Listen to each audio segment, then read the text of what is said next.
Welcome to Standard Chartered India Money Insights, a podcast series that brings you topical insights and local perspectives on India's markets from the experts.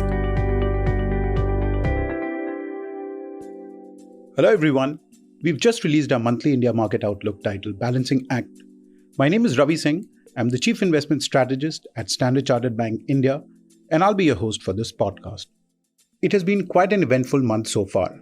The much-awaited US presidential election concluded earlier this month with former President Donald Trump making a comeback to the White House, and the Republicans look set to wrest control of the House of Representatives.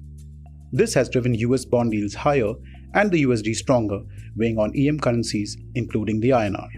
And finally, domestic consumer price inflation surprised on the upside, driving domestic bond yields higher. To understand the impact of these developments and how investors can position their investments, we have with us a special guest today, Mr. Vinay Joseph, who heads the investment products and strategy at Standard Chartered Bank India. Hi Vinay, welcome to our podcast. Hi Ravi, happy to be here. So starting with the most recent one, foreign investor outflows seem to have persisted over a month, spoiling the party for domestic equities. What is driving this? Well, that's a great question to start with. Yes, we have seen very strong foreign investor outflows. In fact, from October this year, we have seen it totaling close to $13.5 billion so far. This is the sharpest outflow on record since we saw during October 2021 till June 2022 period, when we saw close to around $34 billion of outflows. While the initial outflows could arguably be driven by reallocation to Chinese equities, which were relatively much cheaper, several other factors have led to these outflows. First, high-frequency indicators over the last few months have pointed to a gradual normalization in economic activity from the strong pace that we saw in FY 2024. Second, earnings has been a bit disappointing. The latest Q2 fiscal year 2025 earnings has been below expectations, following a lackluster Q1 performance, which has driven downgrades of FY 2025 and 26 estimates. Third, increased uncertainty on the potential impact of US President-elect Donald Trump's policies and his priorities on India, alongside a sharp surge in US bond yields and strengthening USD. Fourth, Indian equities, despite the recent correction, still trade at a valuation premium to not only its own average, but also relative to Asia and other Asian peers. And finally, the recent high inflation reading, where it crossed the central bank's target of 6%, has pushed back hopes of early policy easing, driving domestic bond yields higher. Well, so do you see this trend continuing? Well, in the near term, we may continue seeing foreign investors look for better risk-reward in other emerging markets.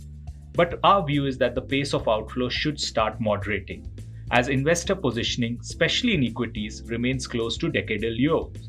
So they only own around 17% of India's market cap compared to over 21% in the past. Additionally, as highlighted, Indian equities valuations have turned a little bit more reasonable post the correction, with Nifty Index 12-month forward PE trading close to 19.6 times, a little premium at the of the 10-year average of around 18.2, and much lower than the peak which we saw of 22x. We expect this trend to reverse later as India's medium-term prospects remain stronger ahead of peers, both on growth as well as strong earnings delivery. Now, coming to what's most pertinent at this point, how should investors position for the near-term volatility? Well, that's the most important and pressing question, right? We see the risk of a near-term pullback still high for domestic equities, given the factors we mentioned. Further, corporate profitability is under pressure. We have seen 4 consecutive years of double-digit growth, but the delivery which we have seen in Q2 of fiscal year 2025 has been disappointing.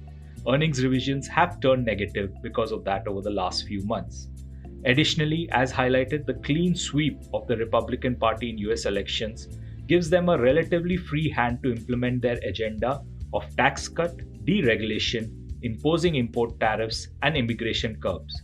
Which policy Trump prioritized could have very varied impacts on risk assets, which would drive intermittent bouts of volatility.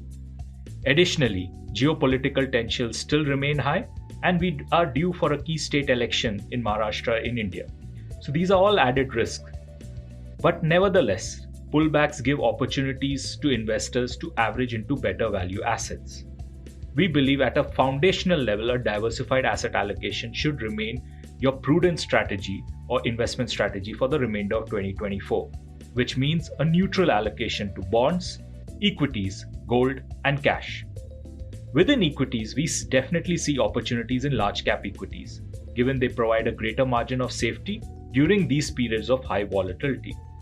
In addition, large cap equities are trading at far relatively fairer valuations compared to the mid cap and small cap peers. Bonds is an asset class where we continue to see an improving risk reward, and investors can look to play that by taking exposure to medium and long maturity bonds, as our view that yields are likely to fall further on positive government bond demand supply balance and central bank easing, which has been led by US Fed rate cuts and RBI commencing rate cuts sometime in Q1 2025. Well, this brings us to the end of this episode. Thanks, Vinay, for the detailed insight and taking time out to speak to us. It was a pleasure having you on the podcast. Thank you, Ravi. Do reach out to your relationship manager for a copy of our India Market Outlook. You can also find it on the SC Market View on the Go section or the SC Invest section at www.sc.com/in. Thank you for listening to Standard Chartered India Money Insights. Stay tuned for the latest updates and market trends by subscribing to our podcast. For more information, reach out to your Standard Chartered Relationship Manager or visit www.sc.com/in.